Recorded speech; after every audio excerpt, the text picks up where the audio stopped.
যে ছাত্রদল যুবদলের এই হেলমেট বাহিনী এরা এতদিন কোথায় ছিল? প্রশ্ন করেছেন না? উত্তরটা দিব? আমার কোনো উত্তর নাই। উত্তরটা দিয়েছেন জনাব সালাউদ্দিন আহমেদ সংসদে দাঁড়িয়ে। উনি বলেছেন যে নির্বাচন যদি হতে না দেয়, এইভাবে হাত নেড়ে নেড়ে বলছেন না? নির্বাচন যদি হইতে না দেয়, এই বাহানায় আমরা সব বিষয়ে আপোষ করে জুলাই শরৎ মানে নিচ্ছি। মানে উনারা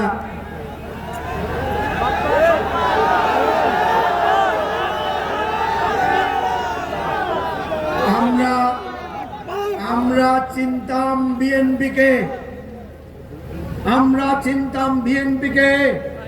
আমরা চিনতাম বেগম খালেদা জিয়াকে, যিনি আপোষহীন নেত্রী ছিলেন।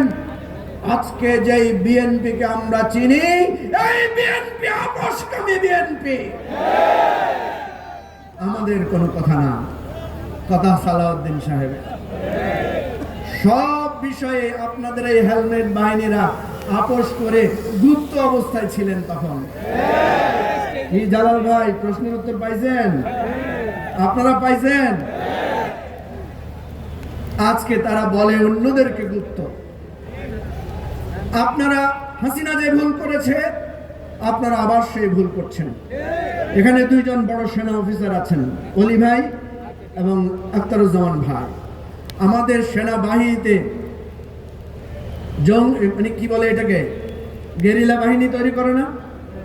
ট্যাঙ্কগুলোতে দেখবেন উপর দিয়ে গাছপালা দিয়ে রাখে, যাতে বোঝা যায় এটা কোনো ট্যাঙ্ক না, এটা একটা জঙ্গল। আছে কিনা কৌশল? Camouflage is a strategy of war.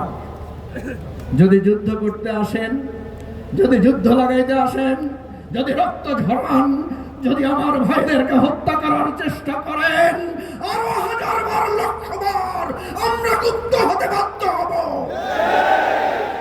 গুপ্ত হওয়া কোনো অন্যায় নয়।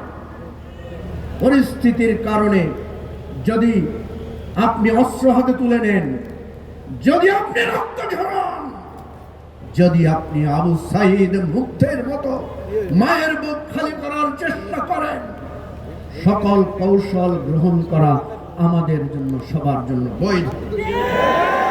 প্রিয় ভাই বোনেরা, একটা বিষয়ে দৃষ্টি আকর্ষণ করতে চাই। বেনজির কিভাবে মুক্তি পেল? আপনারা মিথ্যা কথা বলেছেন। আপনারা বলেছেন বেনজির নাকি আমাদের দুদকের মামলায় গ্রেফতার হয়েছে। প্রত্যেকটা কথা ভাই মিথ্যা ধরা পড়ে যায়। হাসিনার মিথ্যা ধরা পড়ে গেছে। হাসিনা বলছে কয়েকদিন আগে যে উনি নাকি গোপালগঞ্জে যাওয়ার কথা ছিল, ঘুমের ঘরে উনি দিল্লিতে চলে গেছে। আর ভারতের পররাষ্ট্রমন্ত্রী নাম কি, জয়শঙ্কর, বলে যে শেখ হাসিনা ওনাদের কাছে একটা লাভ লেটার লিখছিলেন, একটা আবেদনপত্র লিখছিলেন যে আমারে বাঁচান, আমারে নিয়ে যান। দেখেন, এখন স্বরাষ্ট্রমন্ত্রী বলছে আমরা ওখানে ল এজেন্ট নিয়োগ দিয়েছি। তাহলে মিথ্যা ধরা পড়লো না? ওনারা যে আমাদেরকে বলেছেন বেনজিরকে আনবেন, আনার ব্যবস্থা হচ্ছে, সব সত্য না মিথ্যা? সুতরাং এই আপোষকামী মিথ্যাবাদী রাজনীতি দিয়ে কোনো কিছু হবে না। গণভোট এবং জাতীয় নির্বাচন দুইটা ছিল যমজ ভাই, একদিনে হয়েছে, হয় নাই? তারেক রহমান এবং আরাফাত রহমান দুইজন কি আপন ভাই। পৃথিবীর সবাই যদি আমরা চেষ্টা করি, ওনাদের ভ্রাতৃত্বের বন্ধন ছিন্ন করতে পারবো?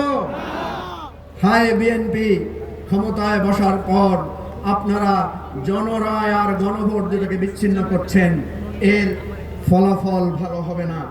সব শেষ কথা বলি, জুলাই ছিল, জুলাই আছে, জুলাই চলবে। লড়াই অতীতে করেছি, রক্ত দিয়েছি।